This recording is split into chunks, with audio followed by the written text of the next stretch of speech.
welcome back to my YouTube channel. How are you all? I hope you all are fine and safe at home. So हम NCERT exercise 3.3 discuss कर रहे थे, right? So exercise 3.3 में हमारा second question का fourth part है. Meena went to a bank to withdraw 2000 rupees. Meena bank गई 2000 rupees निकालने के लिए. She asked the cashier to give her 50 and 100 notes, right? तो उसने क्या बोला, मुझे 50 और 100 के ही नोट चाहिए, right? Meena got 25 note in all. उसको 25 नोट जो है टोटल मिल गए, right? So find how many notes of 50 and 100 she received, right? तो जो हमें फाइंड आउट करना है वो उसको हम कंसीडर कर लेंगे, right? So let the number of 50 note. मान लो उसने कैशियर ने हमें x नोट दिए, 50 के x नोट दिए. So let the number of 100 note कितने दिए उसको हमने मान लिया y. मतलब x के टोटल क्या है, 25 नोट जो है बैंक ने कैशियर ने मीना को दिए, राइट? उसमें से हमने मान ली कि 50 x के नोट्स है और 100 के y नोट है ना? कुछ 50 के होंगे, कुछ 100 के होंगे, राइट? तो हमने मान ली number of 50 note x and 100 note y, right? अब according to question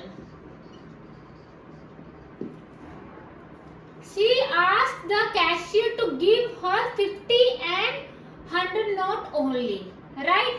So x plus y, x के plus y कितने आ गए, 25 नोट, है ना? उसको टोटल कितने बैंक से कैशियर से कितने नोट्स मिले, 25, है ना?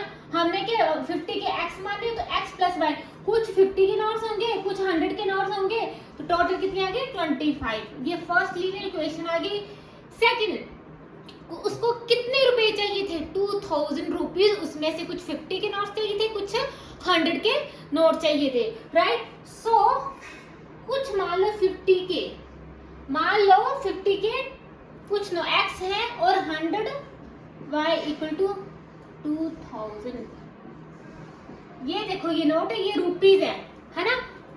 x नोट है, 50 के x है ना, 50 into x plus 100 into y equal to 2000. तो ये हमारी टू लीनियर इक्वेशंस आ गई. इनको सॉल्व करके हम x एंड y की वैल्यू फाइंड आउट कर लेंगे, राइट? सो अभी इसको रब कर देती हूँ. क्वेश्चन को जो हमने क्वेश्चन से लिखना था वो हमने लिख लिया है. तो यहाँ पे 50 के लिखो. मान लो x क्या है, 50 के 2, 50 इंटू 2 तो 100 रुपीज हो गए, है ना? या मान लो कुछ, मान लो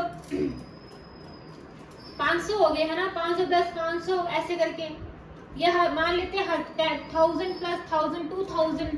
तो कुछ 50 के नोट है, कुछ 100 के नोट है. तो ये इक्वेशन आ गई. हम क्या करते हैं, हमने एलिमिनेशन मेथड से सॉल्व करना है. तो इसको हम इक्वेशन 1 को 50 से मल्टीप्लाई कर सकते हैं ताकि हम इसको एलिमिनेट कर सके. So multiply equation 1 by 50. 50 से मैंने मल्टीप्लाई किया 50x प्लस 50y. सो 50 को 25 से मल्टीप्लाई किया 1250. ये हमारी इक्वेशन नंबर 3 आ गई, राइट? सो अब हम इसको माइनस कर देते हैं. 3 माइनस 2, राइट? या हम ये काम करते हैं 2 माइनस 3 कर देते हैं. 2 माइनस 3, इक्वेशन 2 और इक्वेशन 3 को माइनस कर देते हैं. तो यहाँ पे 50x plus 100y equal to 2000 और third equation 50x plus 50y is equal to 1250.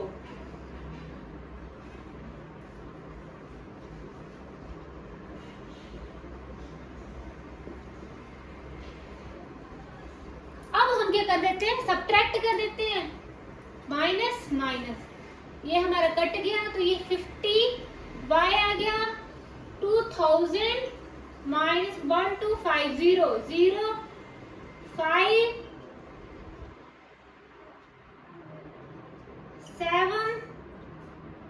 750, right.